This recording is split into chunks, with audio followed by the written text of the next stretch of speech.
Bonjour! J'ai une piscine hors terre et un thermomètre classique. Comme vous voyez, il a été brisé à cause que je l'ai oublié en hiver et la glace a fait craquer le plastique. Il est temps pour moi de fabriquer un thermomètre électronique qui va envoyer les données vers le cloud et me permet d'avoir non seulement la température en temps réel, mais aussi l'historique de la température, à savoir si la température de l'eau est à la hausse ou à la baisse. Alors c'est parti, je vais essayer de garder les vidéos 5 minutes au moins. Restez avec moi jusqu'à la fin. Pour ce projet, j'utilise le microcontrôleur Wemos ou Wemo D1 Mini Pro. C'est très simple, j'ai simplement un fil utilisé pour le sensor, sinon j'ai l'alimentation et le ground. Si on regarde le circuit électronique, c'est ce que ça donne. J'ai seulement un chemin ici pour l'alimentation, le ground qui est sur le ground plane. Ici, j'ai l'alimentation positive avec le ground plane. Ça, c'est les 3 fils pour mon sensor. Donc, le positif, le ground sur le ground plane et le sensor qui va dans la pin numéro 5. J'ai une résistance ici aux 5 volts. C'est tout.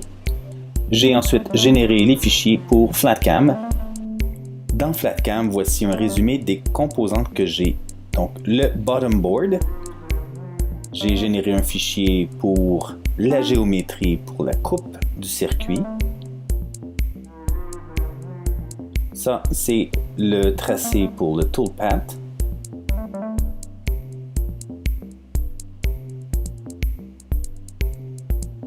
Ici, on a le pourtour, le profile. Ça, c'est le toolpath pour le profile.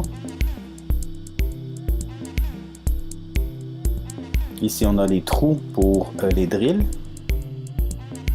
Et enfin, on a le toolpath pour driller les trous. Maintenant, quelques préparatifs. On ajuste la hauteur avec le height map. On coupe le board. On drille les trous. On coupe le tour.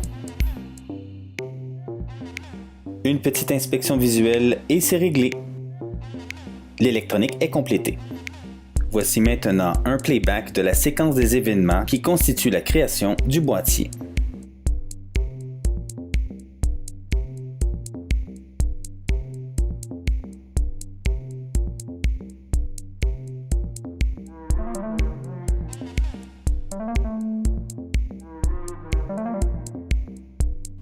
L'impression des pièces n'a pris que quelques heures.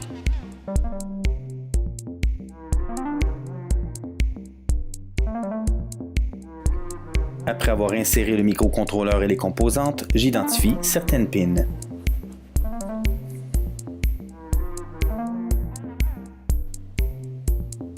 C'est le temps de souder les composantes sur le board.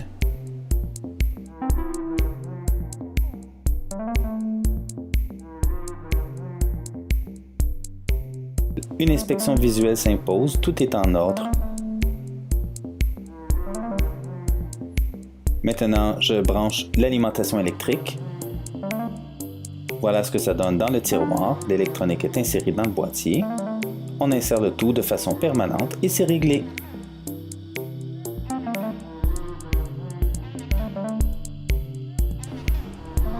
Comme vous voyez, j'ai installé le sensor de température juste ici.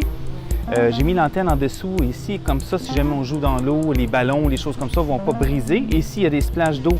Je m'assure que c'est étanche et salé. Je ne voulais pas prendre de chance, alors j'ai fait un test. Ça fait plusieurs heures que ça roule. Pour l'instant, c'est un succès. Donc, prochaine étape, c'est d'enlever l'installation temporaire et de procéder avec l'installation permanente. Je suis prêt à faire ça.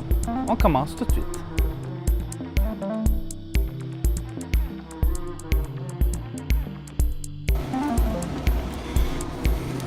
Ce que j'ai prévu pour tenir le sensor de température, ce sont des pièces comme ça que j'ai imprimées. J'en ai deux, une de chaque côté.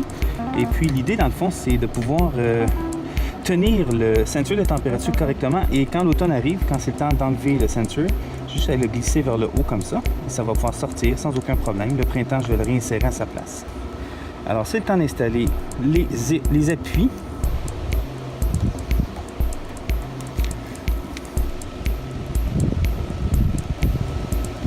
Ah, c'est parfait. Wow, OK. On va pousser ça très solidement.